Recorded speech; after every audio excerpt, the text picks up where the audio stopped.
iPhone 16 Pro Max versus iPhone 14 Pro Max speed test. In this episode, we're going to take a look at both of these to see how much further ahead the iPhone 16 Pro Max comes over the 2-year-old iPhone 14 Pro Max.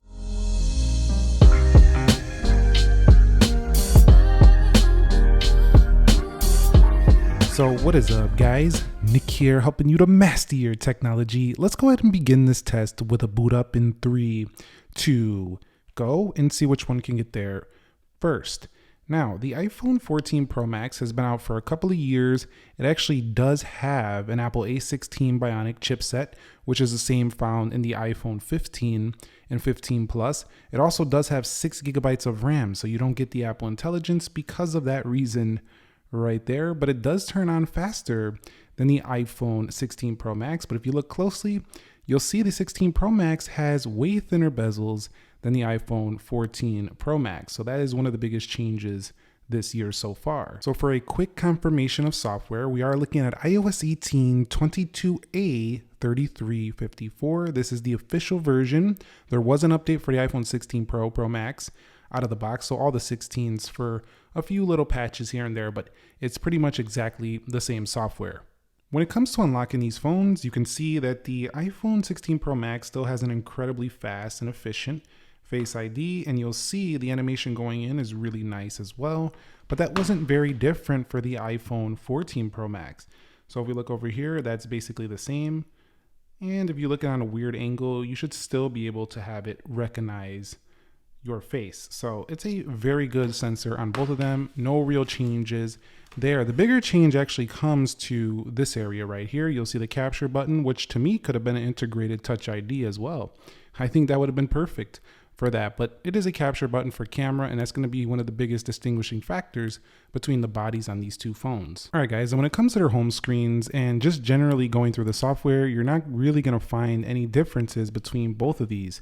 They both do have a 120 Hertz ProMotion display, and they both kind of operate in the same fashion. They also have the same animations, same look, same customization features, even the same control centers in the same software. So everything here just operates identical on the home screen because it is the same software, and they both have iOS on board with a similarly fast processors, but the new one is a little bit more boosted. It has better heat management. So if you care a lot about heat management, you'll definitely want a 16 Pro Max. All right, guys, so here we are at the app test, and everything is closed out for both phones. We're going to go ahead and begin with the basic row, calendar to start.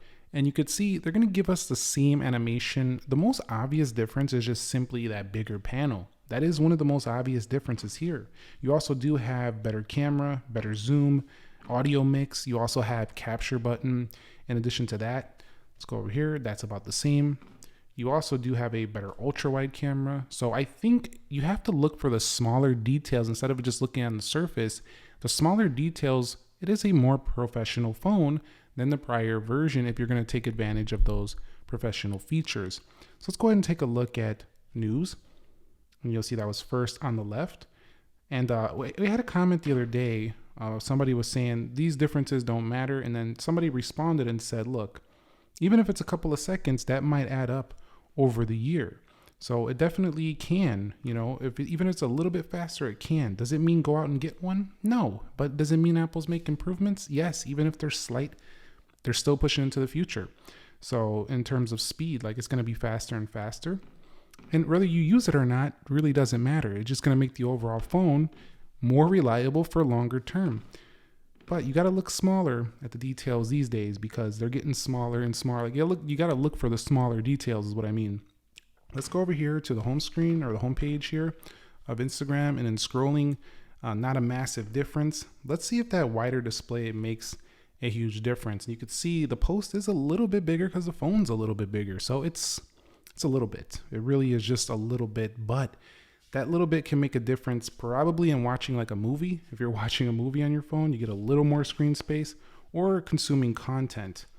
Other than that, nothing really massive here to speak of with that part of the phone. Let's go into YouTube here on both. All right, so let's go into YouTube. Now we're getting into more third-party stuff. We'll go over here to this tab. We'll go to trending, and you'll see it loads them at about the same time. And of course, we don't even need to do a scrolling test here in this video just because these phones do have the same 120 hertz. Let's go into the Prime Video here and see what we get here. And you'll see, again, loading similarly, although I would prefer always to watch content on a larger screen. So I do think that the iPhone 16 Pro Max is interesting for having a larger screen, even if it's a small amount. Some people are really gonna like that this is the largest iPhone ever made. Someone said yesterday in one of my videos that it's basically an iPad now in your pocket. And I wouldn't go that far. It's still much more portable than an iPad. But we're getting to a point where the phone's almost 7 inches. Let me know your thoughts on that down below. And the iPhone 16 Pro Max continues to load some of these apps just a little bit faster. Again, not by a ton. Let's swipe up out of here. And that just shows that its single core performance is a little bit better. The game mode over here also kind of turns things off in the background, gives it better gaming performance. And you've seen that the iPhone 16 Pro Max did win that out. We're going to go into Subway Surfers now and see what happens here. And you're going to see, once again, in the games, the iPhone 16 Pro Max pulls ahead. And again, I think this is just early on. Imagine if it gets even better with updates. So it could be potentially a far faster phone down the line. All right, so let's go into Real Racing here now and see how fast this does launch here. And Real Racing does take a little bit more processing power. It's definitely a heavier game. And the iPhone 16 Pro Max in the lead. Man, those bezels are just so obvious right there. Look how obvious they look in that example. They just look so much thicker on the right. Let's go into Dead Trigger 2. And you can see this one is going to go to the iPhone 16 Pro Max as well. And a lot of people will say, well, the area that counts is the games. And so basically, it looks like we have a winner here. On the left, let's go into Temple Run 2 here, and we're just going to do a casual game, see how this does launch off, and you'll see that it's going to go slightly to the left. So that was just very small. And this is not to bash on the iPhone 14 Pro Max. This phone is doing very well, and a lot of people are probably not even going to upgrade it. Had a drink of water. It's getting a little hot in the studio, but you can see right there, I didn't really even catch that one. It was close because one was doing a pop-up, but I think the 16 Pro Max was in the lead. Let me know down below, but Free Fire, you can play this just fine on both. It doesn't really matter. Let's go into PUBG Mobile. And have I noticed a difference in heat management? Yes, I do feel like the 14 Pro Max gets a little warmer under my use, but the 16 Pro Max has actually become a better phone than before for this heavier stuff. It has better heat management. But let me tell you something else though that I noticed. It's still not like super cool to the touch under heavier use. So yes, is it better than before? Sure. But is it going to beat some of the, coolest phones on the market, like gaming phones with vapor chambers and all that? No, it's still not that cool to the touch. Doesn't have a fan or anything like that. Let's go into speed test. So like I'm saying, one of the things Apple can always improve is heat management. If they could work on that, that can still get better. And sometimes they'll introduce a phone that has a faster processor, and that was faster on the left, faster processor, and it actually ends up getting more toasty than the previous model, but not this time. The 16 series does pretty good with that area. Let's go into 3D Mark, and that's faster on the left. So I've seen throughout this test, this is very similar to the 15 Pro Max update that we did, or the speed test we did yesterday, is that most of these basic apps tend to launch just like a second or two faster on the iPhone 16 Pro Max, not even probably 2, maybe like close to 1 second faster. And while that might add up, it is going to feel like a slightly snappier phone. It pulls ahead more in the games and video rendering, as you're going to see a little bit later here in our render test. All right, so here we go with the RAM management on the iPhone 16 Pro Max. We're going to fly through this pretty quickly and see what happens. As you can see, very nice performance.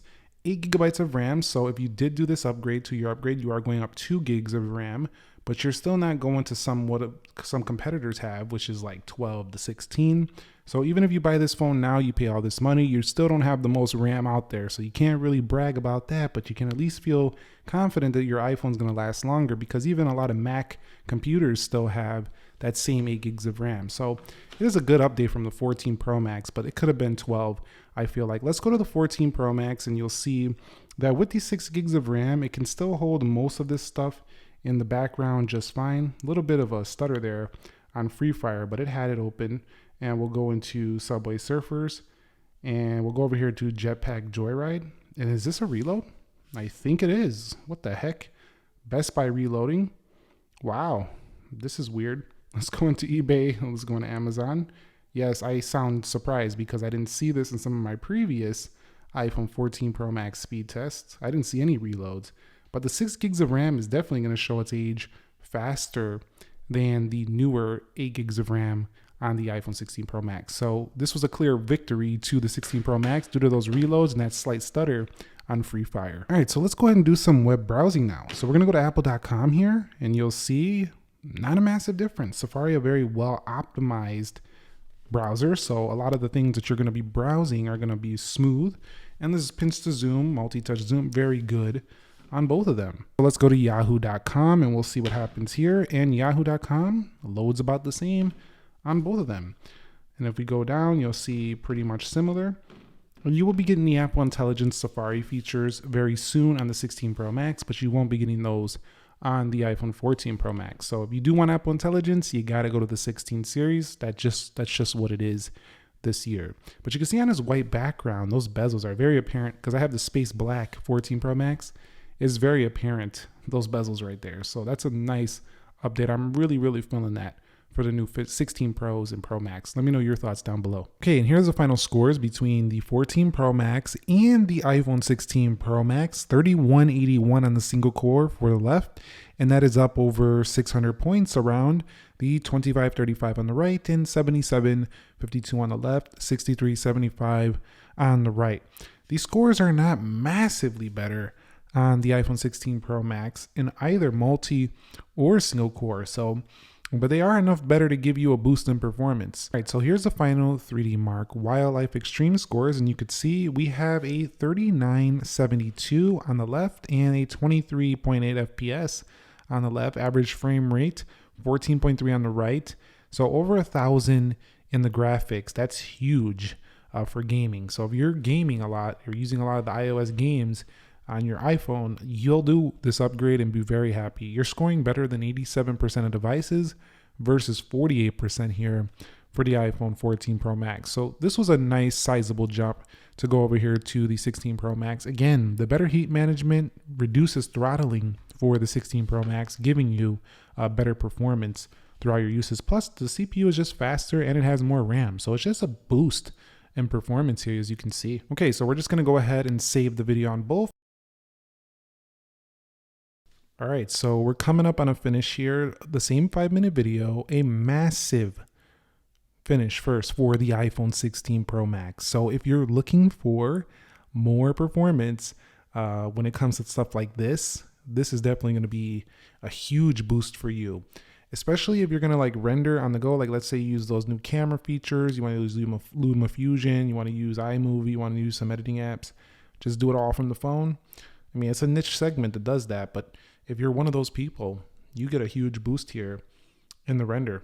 I'm just going to go ahead and close that out now, and we'll wait it out on the iPhone 14 Pro Max.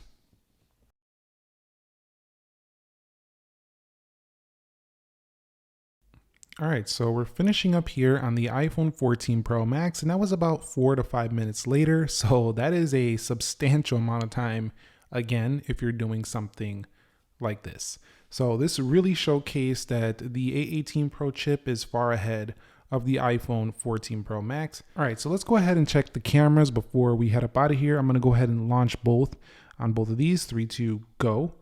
And you can see not a big deal of difference. We'll do it again. 3, 2, go. And 14 Pro Max looks to be ahead there.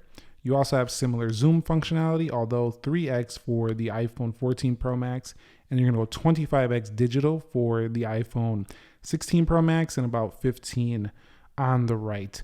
You also have spatial video capabilities here for making videos for Vision Pro. In addition to that, you do have cinematic modes on both of them, and you have a new 4K at 120 frames per second on the iPhone 16 Pro, which is gonna be amazing for things like slow motion and stuff of that sort. So in conclusion, the iPhone 16 Pro Max is definitely a boost over the iPhone 14 Pro Max and performance. You got to look at the closer details to really find that out though, like the higher benchmark scores, the better video rendering. The day-to-day app performance also showed a little bit of a boost with general speed, just a little bit. It's a small amount, but it's something. But it really pulled ahead in the games, and it should sustain that performance better in the games. So I do think there's enough of a justification in other areas to upgrade from the 14 Pro Max, like better battery life, better cameras if you want to use the capture button, but probably a lot the battery life. You can still get a nice boost in performance. But if you're looking for a radical redesign, you don't need to do this upgrade. Definitely not.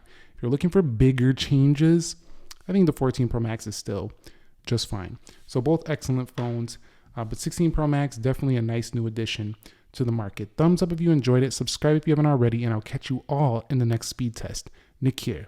Be sure to be well, and peace.